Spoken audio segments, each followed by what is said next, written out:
पुराने बंगले में जादुई पेन। पुराने बंगलों का जिक्र आते ही हमारे दिमाग में एक रहस्यमय छवि उभरती है। चारों ओर ऊंची ऊंची दीवारें, खिड़कियों पर जालियां, मोटे मोटे पर्दे और पुराने जमाने के फर्नीचर से सजे हुए कमरे। इन बंगलों का अपना एक अलग आकर्षण होता है। लेकिन क्या होगा अगर ऐसे ही किसी पुराने बंगले में आपको एक जादुई पेन मिल जाए?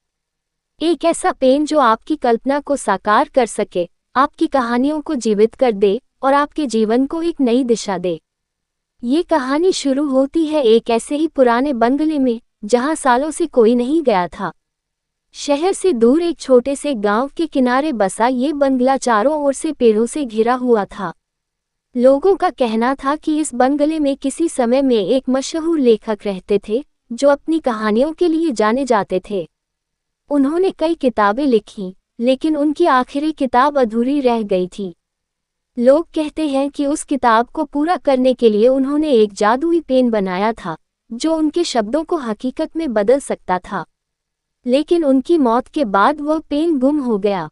कई वर्षों बाद एक दिन गांव में एक छोटा बच्चा, आदित्य, अपने दोस्तों के साथ खेलते हुए उस बंगले तक पहुंच गया। उसे बंगले में छुपा खजाना ढूंढने का बहुत शौक था और वह हमेशा ऐसी जगहों पर जाने के लिए बेचैन रहता था। उस दिन उसने पहली बार बंगले में कदम रखा। कमरों की धूल और मकड़ियों के जाल देखकर उसके दोस्त डर गए और वापस चले गए, लेकिन आदित्य अपनी जिज्ञासा के कारण वहीं रुका रहा। धीरे धीरे वह बंगले के अंदरूनी हिस्से में पहुंच गया और वहां के कोने कोने को खंगालने लगा। आखिरकार एक पुराने अलमारी के पीछे उसे एक संदूक मिला। उसने हिम्मत जुटाई और संदूक खोला। अंदर एक सुंदर लेकिन धूल से भरा हुआ पेन रखा था। उस पेन पर सोने की नक्काशी थी और उसे देखकर लगता था जैसे वह पेन साधारण नहीं था। आदित्य ने उत्सुकतावश पेन को हाथ में उठा लिया और उसी समय उसे एक हल्की सी बिजली का झटका महसूस हुआ। उसे लगा जैसे उसके हाथ में कोई अद्भुत शक्ति आ गई हो। वह पेन लेकर घर लौट आया और अपने कमरे में बैठकर उसने कागज पर कुछ लिखना शुरू किया। उसने जैसे ही लिखा, मैं चाहता हूं कि मेरे पास एक नई किताब हो, अचानक उसके सामने एक नई किताब आ गई।